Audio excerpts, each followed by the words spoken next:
Finn, and today I want to show you what I did for the second prompt of DRAWTOBER this year.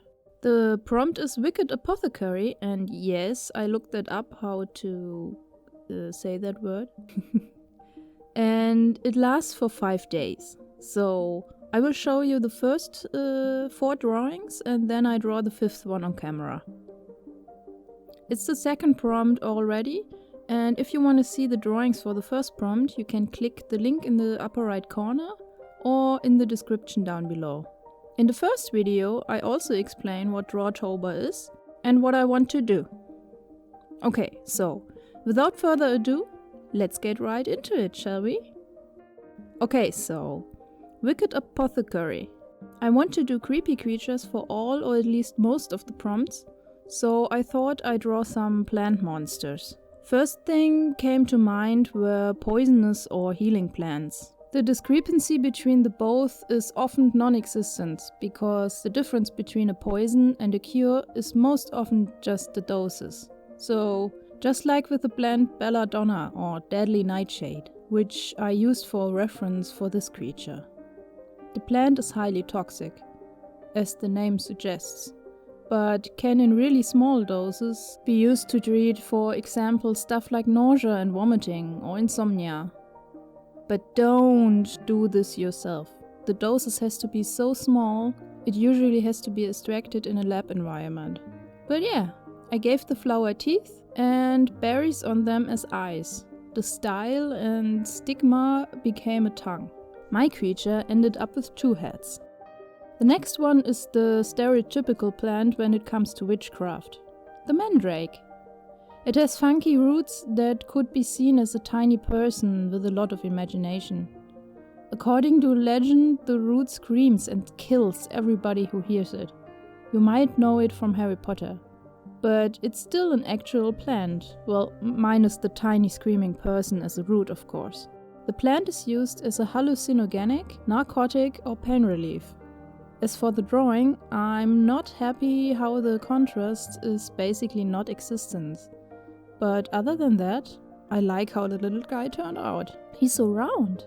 And I love the hollow stare. Okay, for the 8th, I ran out of ideas. For the most time I have 2 to 3 ideas per prompt, and then I begin to struggle. You wouldn't necessarily find a hollow tree stump in an apothecary, but here we are. Although, you can make painkillers out of the bark of a willow tree. That's basically what aspirin is. Yes, I totally know what I'm doing. This is a creepy old willow tree. It's a stump thingy. Yep. For the next one I drew a mushroom creature. The reference is a shaggy ink cap or shaggy mane. I don't think it's used to cure anything, but you can at least eat the young mushroom before it turns into black goop. But I use ink for these drawings, so I thought, why not an ink cap? I try to give him creepy little hands to walk on, but it doesn't really read well, I think. It just looks like boring roots. Oh well, at least it's a drawing. Okay, so now I don't really have a plan. Let's just start and see what happens. Okay, so even in post I don't really know where I was going with this. There's no real concept behind it. I just drew a stem with 2 leaves as arms and a bulbous head where the flower would be. But it's not a flower because there are again leaves coming out of the head. Okay, either the head is a stem and the body would be the roots, but then why are there leaves coming out of the roots? Okay, the body is the stem and the head doesn't really make sense. Anyway, it's cute.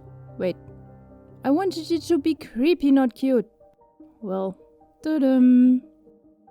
It kinda reminds me of the one Digimon with the leaves on top. What's it called? Gururu. No. I say Gururumon to every Digimon. I'm such a boomer sometimes. Is it Palmon? Oh, but that has a flower on top. I must have subconsciously remembered Palmon, when I drew this creature. Whoopsie! Oh well. Although it doesn't make much sense from a design standpoint, I like it. It has the contrast with the bold shading in the leaves against the highly textured stem. Considering I had no plan going into this drawing, it turned out fine.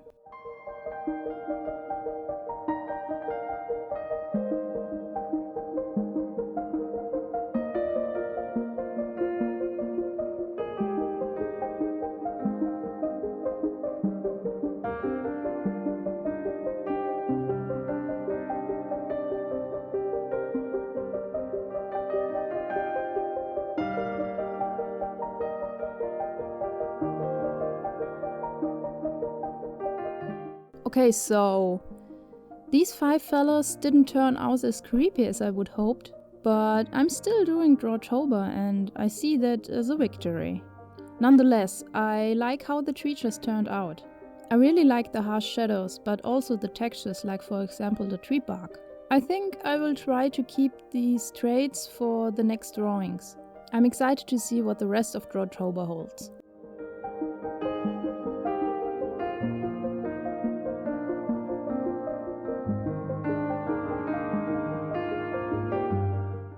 Anyway, I hope you enjoyed the video. If you want to see more, consider subscribing and ringing the bell to be notified when I upload a video. That could be helpful, particularly considering my chaotic upload schedule lately.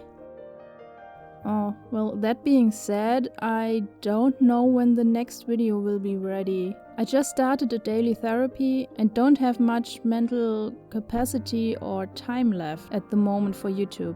I want to devote my resources to the therapy to get the most out of it and to get better, of course. So I will still be drawing.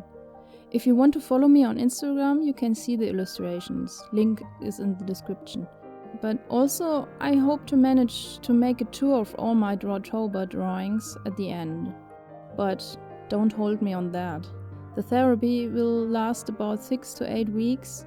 So I will be making videos again about late November, early December-ish. I hope you can show some understanding for my break. So yeah, it is what it is. The end!